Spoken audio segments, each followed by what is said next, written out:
10 persona janë shoqëruar nga drejtoria vendore e policisë së Vlorës në Tiranë dhe në Sarandë, si persona të cilët mund të kenë dieni lidhur me atentatin e ndodhur 2 ditë më parë, ku viktim mbeti një 58 vjeçar Isuf Jaçaj. 58 vjeçari, i cili u ekzekutua 2 ditë më parë në lagje nr. 3 në qytetin e Sarandës, i është vendosur një sasi lëndplase rreth 600 gram poshtë automjetit të tij, çka sipas policisë dyshohet se është shpërthyer me telekomandë në një distancë.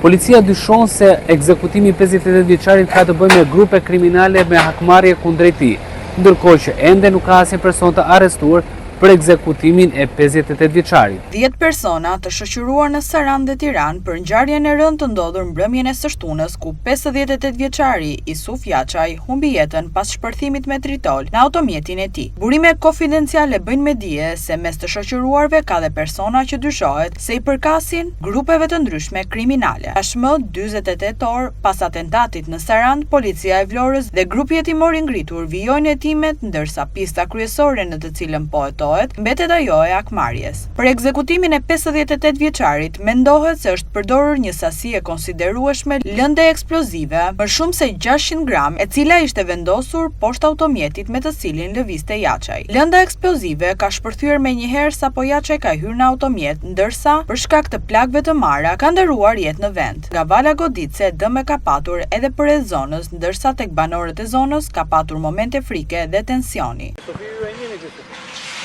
Babajnë jo, kanë qenë njës të mirë, po fëmija të bën atë që s'pret mendja të qenë në jote. Që për ideali i pagoj.